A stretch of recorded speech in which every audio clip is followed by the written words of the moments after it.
दोस्तों, क्या आपके भी बैंक अकाउंट से पैसे कट गए हैं? जी हाँ, कल शाम को ही मेरे बैंक अकाउंट से 147.50 पैसे मेरे अकाउंट से कटे हैं। मैं सोच कर परेशान हो गया कि मैंने कोई ट्रांजैक्शन नहीं किया, फिर मेरे पैसे कटे क्यों? अगर आपके भी कटे हैं तो इस वीडियो में हम जानकारी देंगे कि पूरी प्रोसेस की कि आखिरकार पैसा कटा क्यों। तो चलिए वीडियो में शुरू से लेकर अंत तक बने रहिएगा। मैं हूँ आपका दोस्त और इस चैनल का होस्ट SK आर्या। तो गाइज़, अगर आप पहली बार हमारे चैनल पर आए तो फटाफट चैनल को सब्सक्राइब कर लीजिएगा और नोटिफिकेशन बेल आइकन को ऑन कर दीजिएगा ताकि लेटेस्ट अपडेट जो है वो सबसे पहले आपके पास पहुँच सके। जी हाँ, मैं बात कर रहा हूँ यहाँ पे स्टेट बैंक ऑफ इंडिया की। जी हाँ, स्टेट बैंक ऑफ इंडिया। अगर आपका भी अकाउंट है स्टेट बैंक ऑफ इंडिया किसी भी जगह पे, तो वहाँ पर आपने अगर आपके अकाउंट में भी अगर ऐसा कुछ हुआ है, कोई प्रोसेस आया है आपके सामने, आपके पैसे कटे हैं 147 रुपये, तो ये 147 रुपये किस चीज़ के हैं? आप मेहनत करके अपने पैसों को अपने बैंक अकाउंट में जमा करते हैं और आखिरकार अगर बैंक ने आपके पैसे काटे हैं तो किस रीज़न से काटे हैं? यानी इन्होंने आपको बताया भी नहीं कि किस रीज़न से काटे हैं, और मैसेज में नॉर्मल लिखा हुआ है कि आपका ट्रांजैक्शन यहाँ पे केवल आपसे कर दिया गया है, यानी आपके अकाउंट से पैसा डेबिट कर दिए गए हैं।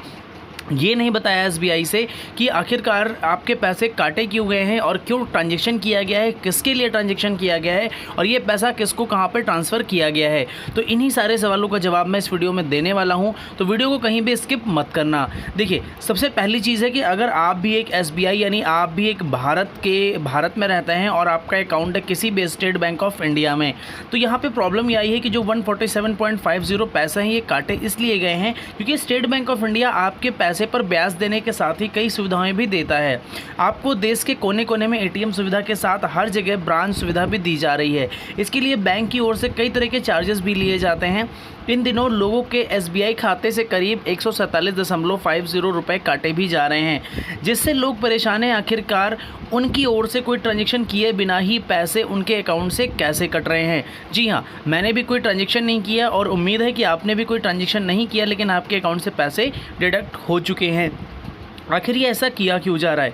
अगर आपके साथ भी ऐसा हुआ है तो आपको घबराने की आवश्यकता नहीं है। आपके खाते से अगर 147 रुपये कटे हैं तो इसका मतलब ये नहीं कि आपके साथ किसी ने फ्रॉड किया है या आपको बैंक अकाउंट आपका हैक कर लिया गया है। ऐसे में जानते हैं कि पैसे किस वजह से कट रहे हैं और ये पैसे कटने पर आपको घबराने की आवश्यकता नहीं है। जी हाँ, आपके अकाउंट से अगर पैसे कटे हैं तो परेशान होने की ज़रूरत नहीं है। आप एक बार बैंक भी जा के आप पूछ सकते हैं, कोई इशू नहीं है। आपको पूरी जानकारी, पूरी इन्फॉर्मेशन आपको यहाँ पर दी जाएगी आखिरकार पैसे कटे क्यों। ठीक है, कई बार SBI अकाउंट से पैसे कट जा रहे हैं और SBI की ओर से ही डेबिट कार्ड जारी किए जाते हैं। जी हाँ, जिससे आप पैसे विड्रॉ करते हैं अपने ATM से, वो डेबिट कार्ड, उसके लिए 147 यानी मेंटेनेंस चार्जेस 147 रुपये आपसे बैंक आपसे चार्ज करती है। बता दें कि बैंक ATM यानी डेबिट कार्ड के लिए मेंटेनेंस चार्ज काटता है।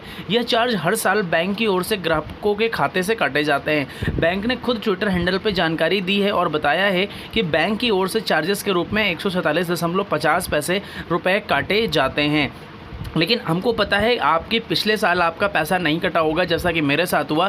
प्रीवियस ईयर्स में किसी भी ईयर में मेरा पैसा नहीं कटा। तो SBI जब भी नया डेबिट कार्ड किसी को इशू करता है तो वो शुरुआती 4 से 5 सालों तक कोई भी ATM का चार्जेस आपसे नहीं लेता। जैसे ही 5वां साल आपका एंड होता है, आपसे आपके अकाउंट से पैसे काट लिए जाते हैं। जी हाँ, हर साल ग्राहकों को दिए जाने वाले ATM डेबिट कार्ड के मेंटेनेंस के रूप में 147.50 रुपये डेबिट कार्ड किए जाते हैं। यानी आपके अकाउंट से 147 रुपये का जो धनराशि आपके अकाउंट से काट लिया जाता है, क्योंकि ATM के मेंटेनेंस के रूप में।